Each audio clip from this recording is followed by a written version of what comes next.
यादत बाशुद episode 10।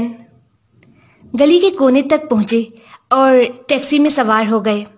Driver ने हाथून की आवाज़ में कोई तराना लगाया हुआ था। हमीद खुश इखलाकी के साथ ड्राइवर से बोले, अगर हो सके तो इन हाथून की आवाज़ बंद कर दें और किसी मर्द की आवाज़ में तराना लगा दें। ड्राइवर हमीद की बात पर हंसा और इसी वक्त तराना बंद कर दिया। हमीद ने कहा, कोई ऐसी चीज़ लगा दें जिसमें हाथून की आवाज़ ना हो। ड्राइवर बोला, नहीं आगा, आपके एक मर्तबा बोलने से ही मैं समझ गया हूँ। हम आपस में बातचीत और हंसी मजाक कर लेंगे, इस तरह रास्ता भी मुख्तसर हो जाएगा। इस ड्राइवर को बाकी अफराद की तरह हमीद हौज़ा इल्मिया के तालिब इल्म लगे थे। हमारे पहुंचने तक वो हमीद के साथ खूब हंसी मजाक कर चुका था। हम टैक्सी से उतरे तो हमीद ने अपना हमेशा का जुमला दोहराया, शुक्रिया, बहुत शुक्रिया। हमीद के इसरार के बावजूद ड्राइवर ने हमसे किराया नहीं लिया। टैक्सी से उतरते वक्त हमेशा से ही हमीद सही किराया अदा करने के बारे में बहुत मोहतात थे। कभी कभार जब इन्हें ऐसा लगता कि ड्राइवर ने हिसाब कम बताया है तो कहते, आगा, कहीं आपने हमसे कम किराया तो नहीं लिया है? इस तरह हम आपके एहसानमंद हो जाएंगे। फूफो के घर दाखिल होने की 4 सीढ़ियां थीं, जिसके बाद बरामदा आता था और फिर कमरे। हमीद ये 4 सीढ़ियां फैलांग कर चढ़ते थे, जाते वक्त भी और वापसी पर भी। मैंने कहा, अभी आपने अपने अम्मी अब्बू को देखा नहीं कि बचपन की शैतानियां और शरारतें याद आ गईं। वही 7-8 साला शरारती बच्चे बन गए हैं आप। आगा सईद और उनकी अहलिया भी आए हुए थे। खाने के बाद हम सब साथ बैठकर टेलीविजन देख रहे थे। ड्रामे के दौरान फूफो हमारे लिए अनार ले आई, क्योंकि इन्हें मालूम था कि हमीद को अनार किस कदर पसंद है। मैंने इसी वजह से अपना हिस्सा भी हमीद को ही दे दिया था। हमीद को अनार इस कदर पसंद थे कि जब कभी हम बाहर जाते तो वो 2-3 किलो ले आते और कहते, फरजाना, मैं चाहता हूँ कि आप अनार साफ करें और फिर हम इन्हें टीवी के सामने बैठकर चमचे से खाएं। जब हमीद इमाम बाड़िया या जिम जाते तो मैं शीशे का एक बड़ा सा प्याला लेकर बैठ जाती और एक एक करके अनार के दाने अलग करती। अनार की सुर्खी को देखकर मैं खुद भी खूबसूरत ख्यालात में खो जाती और गैर इरादी तौर पर बचपन का ये शेर जेरे लब पड़ने लगती। याकूत के 100 दाने हाथ जोड़े हुए, नज़्म ज़ब्त के साथ एक जगह बैठे हुए।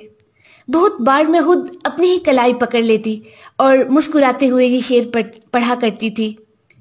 इस तरह हमीद के लिए अनार के दाने अलग करने में मुझे लज्जत महसूस होती थी। फिर नमक डालकर फ्रिज में रख देती। वो घर पहुंचते तो अनार का पीछा नहीं छोड़ते थे। खट्टा होने की वजह से मैं सिर्फ 2-3 चम्मच ही खा पाती थी, लेकिन हमीद इतने बड़े प्याले में मौजूद सारे अनार खा जाते। रात को कुछ देर ठहरने के बाद हम हेमा अब्बास की हफ्तावार मजलिस में जाने के लिए निकले कि आगा सईद और इनकी बीवी भी हमारे साथ आ गए। आमतौर पर हमारा प्रोग्राम इसी तरह होता। खाने के बाद हम चारों इमाम बाड़िया जाते थे। इमाम बाड़िया से वापसी तक आधी रात से ज्यादा का वक्त हो चुका था। थकावट के बायस मैं जल्दी जल्दी से घर पहुंचना चाहती थी। हम अपनी गली में दाखिल हुए तो देखा कि वो बूढ़े अंकल जो किसी ज़हनी मसले का शिकार हैं, दरवाजे के आगे बैठे हैं। ये उनका रोजाना का मामूल था। कुर्सी रखकर दरवाजे के सामने बैठ जाते थे। जब भी हम उनके नज़दीक से गुजरते तो हमीद एहतराम के साथ इन्हें सलाम करते और फिर गुजर जाते। यहाँ तक कि बाइक पर भी सवार होते तो बाइक रोक देते और सलाम और अहवाल पुरसी के बाद ही हम आगे बढ़ जाते। उस रात भी नहायत गर्मजोशी के साथ उन बुजुर्ग की अहवाल पुरसी की और हम उनसे चंद कदम दूर आ चुके तो मैंने कहा, हमीद जान, ये ज़रूरी तो नहीं है कि हम हर बार आप इन्हें सलाम करें। ये बुजुर्ग हैं, इन्हें कुछ समझ नहीं आती क्योंकि इनके साथ ज़हनी मसला है, इसलिए इनकी यादाश्त में भी कोई चीज़ नहीं रहती। हमीद ने कहा, नहीं मेरी जान, ये आगा समझ नहीं पाते, लेकिन मैं तो समझ सकता हूँ। इत्मीनान रखिए कि इन बुजुर्ग से मेरी मोहब्बत का असर एक दिन ज़रूर देखेंगी। और हकीकत में ऐसा ही हुआ। एक इंतहाई सख्त दिन मैंने इस मोहब्बत का सिला देखा था। सितंबर के महीने में तालिब इल्मों के साथ सफ़र पर मशहदुर रज़ा गई, लेकिन अकेले सफ़र पर जाने से ना हमीद को कोई मसला था और ना ही मुझे। क्योंकि हमें एक दूसरे के दोस्तों और सोहबत पर पूरा भरोसा था। सफर के दौरान जब भी हरम जाती तो हनीमून के सफर की याद आ जाती। वो दिन जिसके आंसू और मुस्कुराहटें हमेशा के लिए मेरे जहन में महफूज हो चुकी थी, और हमीद के साथ जियारत की वो लज्जत भी जो दोबारा कभी नहीं मिल सकी। पहली बार जियारत पर गई तो सहने जामिया रिजवी से हमीद को फोन किया। उनकी बहुत ज्यादा याद आ रही थी। हमारी गुफ्तगू बहुत ज्यादा जज्बाती हो गई थी। हुदा हाफिज़ी के वक़्त मैंने कहा, हमीद, जुम्मे का दिन है, नमाज जुम्मा नहीं भूलिएगा, घर पर नहीं ठहरिएगा, इस तरह आपको सवाब भी मिलेगा और वक्त भी जल्द गुजर जाएगा और तन्हाई आपको अजियत भी नहीं देगी। वो हंस दिए और बोले, यानी आपको कुछ खबर ही नहीं?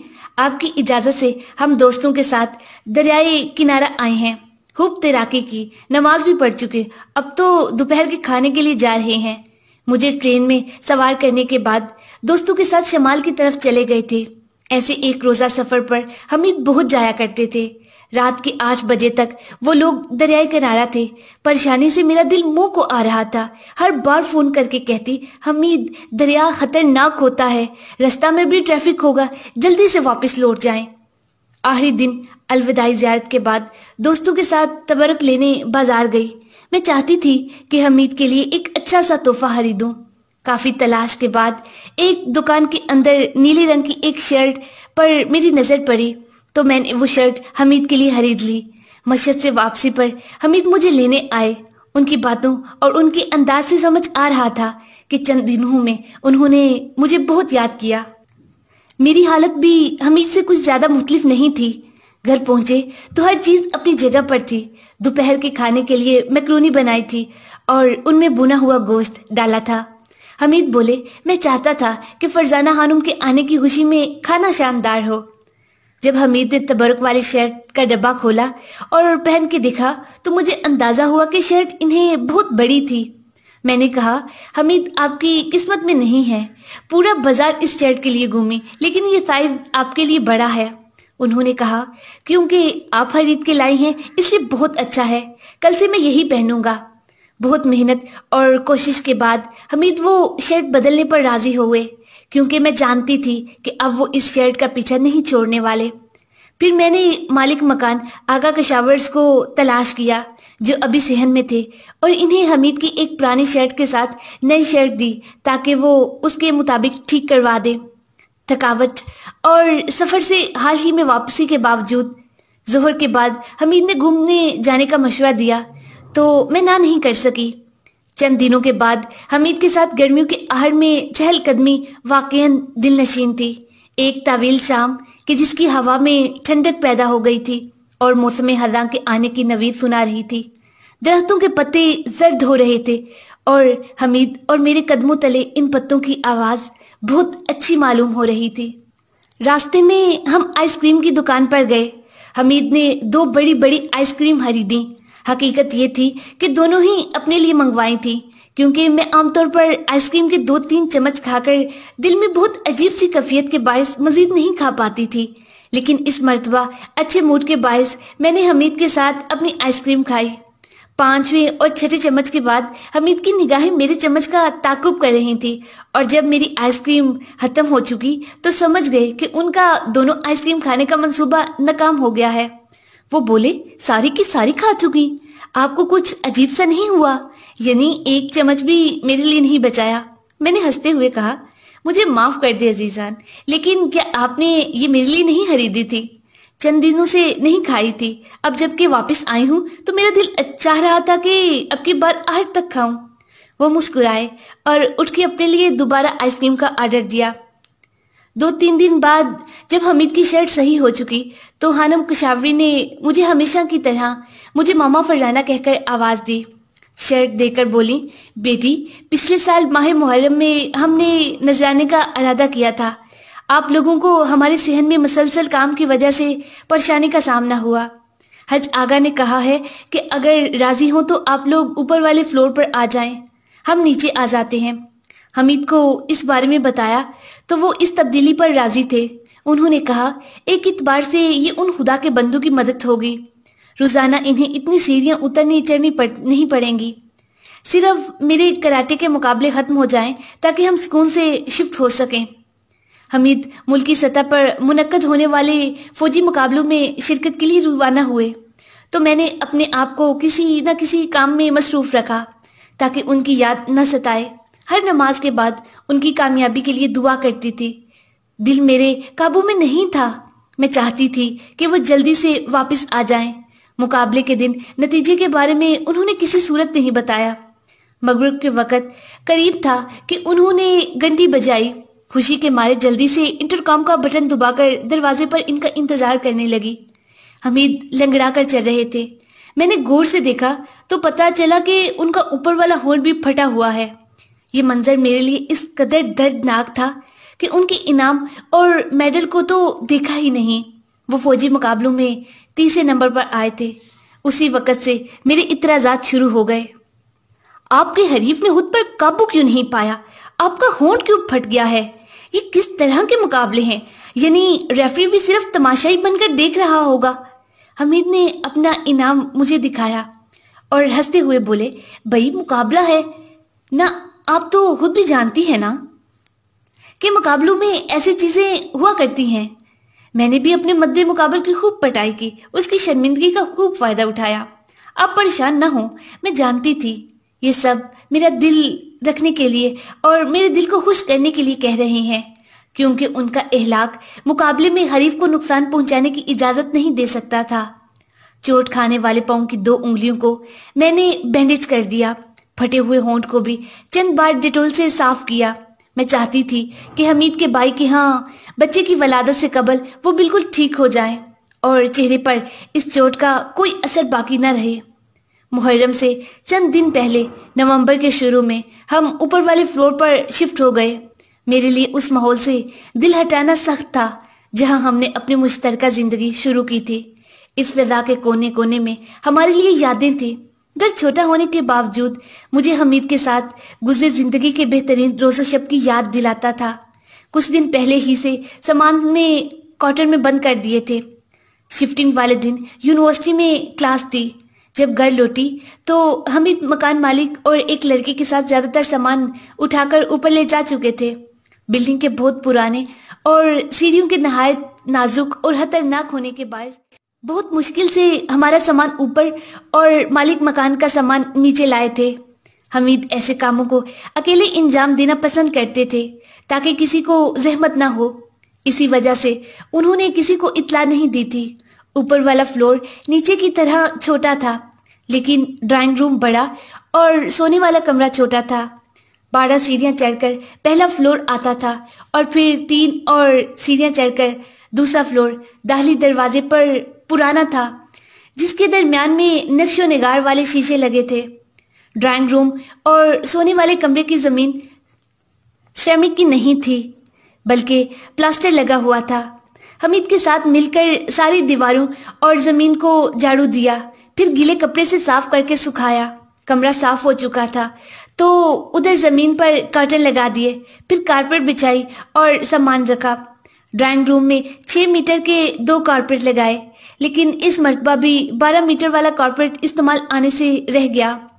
ऊपर वाले फ्लोर का किचन छोटा था, सिर्फ 1-2 कैबिन थे, इसलिए बहुत सारी चीजें कार्टन समेत छत पर रख दी। इस फ्लोर का ड्राइंग रूम बड़ा था, लिहाजा मेरे जहेज की खाने और टेलीविजन वाली मेज हम अपने घर से ले आए। दाखिली दरवाजे के बिल्कुल सामने एक ताक थी जिस पर हमीद के मेरी सालगिरह के मौके पर लाए हुए फूल और आयतुल्ला सैयद अली हामिनाई की तस्वीर रख दी थी। सादा सा घर था, लेकिन मेहनत, मोहब्बत और खुशियों से भरपूर। कभी कभार सादगी में भी खूबसूरती होती है। उस दिन के बाद से हमीद जब भी नीचे जाना चाहते तो चंद बार या अल्लाह कहते, ताकि अगर नीचे वाले दरवाजे पर कोई मौजूद हो तो इन्हें मालूम हो जाए। दरवाजे के साथ इमाम मोहम्मद बाकर अलैहिस्सलाम की एक हदीस भी लगाई थी, जिसे रोजाना सुबह घर से निकलते वक्त पढ़ा करते थे। ऊपर और नीचे वाले फ्लोर में एक मुश्तरका चीज बच्चों का शोर था जो पूरा दिन गली से आता रहता था। हमारा घर कस्बैन के एक मसरूफ मोहल्ले में था, यानी नवाब स्ट्रीट पर। गली में हर वक्त बच्चों के खेल कूद, शैतानी और लड़ाइयाँ चलती रहती थी। मेरे इम्तहानात शुरू हो चुके थे। बैठकर किताब के मुताले में मसरूफ थी। शोर शराबा इतना ज्यादा था कि एक सफ़ा 5 मरतबा पढ़ा, लेकिन कुछ समझ नहीं आया। बच्चों की आवाज़ों से तवज्जो हट ही नहीं रही थी।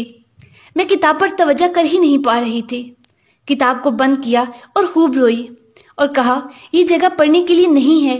शादी से पहले भी मैं इस तरह के एहसास थी, यानी जिस वक़्त मेरे इम्तहानात होते और रात को मेहमान आ जाते तो स्टोर रूम में जाकर पढ़ाई किया करती थी। ऐसे मौक़ों पर हमीद एक सालिस का किरदार अदा करते थे और कहते, इत्मीनान रखें हानुम, बिलाहर ये बच्चे खुशी खुशी खेलें, ये अच्छी बात है, या फिर घर में बीमार पड़े हों वो बेहतर है। इस तरह जोशो खरोश से भरपूर ये अच्छी बात है, या फिर उनका कंप्यूटर्स और मोबाइल गेम्स खेलें, खेलना कूदना अच्छा होगा। कल अगर हमारे बच्चे भी खेलना चाहेंगे तो क्या यही बात कहेंगी आप? अपनी बातों से वो मुझे पुरसुकून कर दिया करते। आहिस्ता आहिस्ता मैं समझ गई थी कि मुतालिया और पढ़ाई के लिए बेहतरीन वक़्त आधी रात का है। इम्तिहानों के दिनों में 12 बजे के बाद से मैं पढ़ाई शुरू करती, क्योंकि उस वक़्त गली से आने वाले शोर शराबे की कोई खबर न होती थी। इसी तरह अपने पहले इम्तिहानात के लिए मैंने 400 सफ़ात पर मुश्तमिल किताब को मुकम्मल कर सकी। इम्तिहानात के बाद इसी खुशी के साथ घर रवाना हुई कि मैं अक्सर सवालात के सही जवाबात दे पाई थी। घर पहुंची तो देखा कि सारे कमरों और किचन में धुआं ही धुआं है।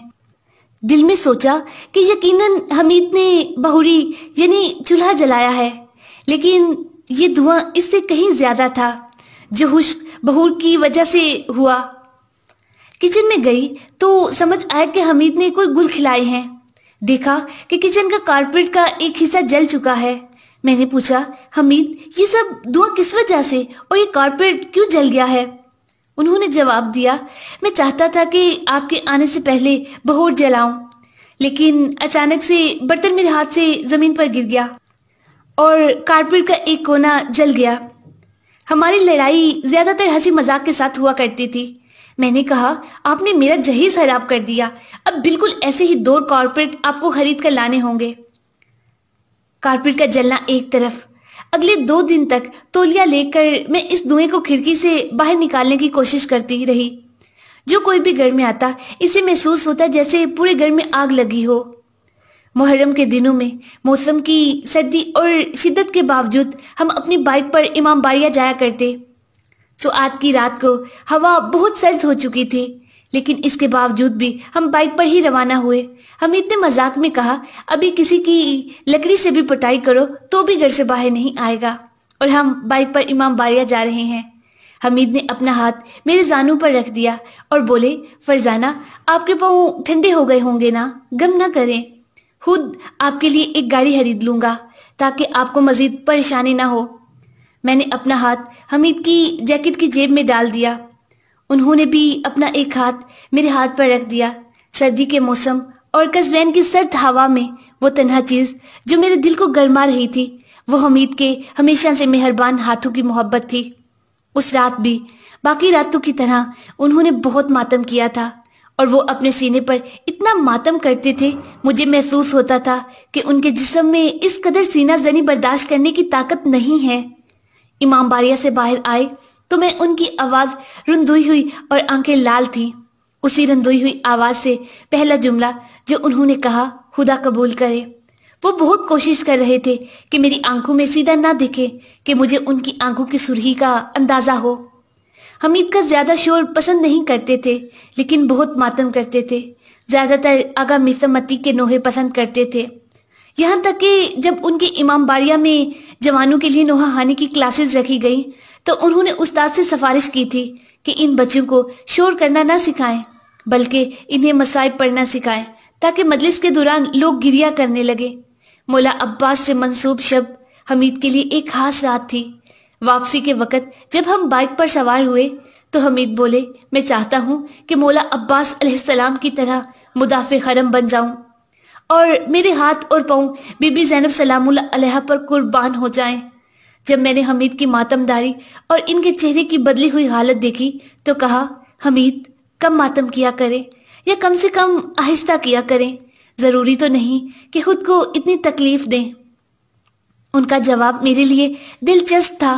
وہ بولے، فرزانہ، یہ سینہ اس ماتمداری کی وجہ سے کبھی نہیں جلے گا، اس دنیا میں اور نہ ہی اس دنیا میں۔ ماتمداری کے حوالے سے یہ جملہ انہوں نے بہت بار دہرایا اور میں بعد میں حمید کے اس جملے کے چھپے راز کو سمجھ پائی تھی۔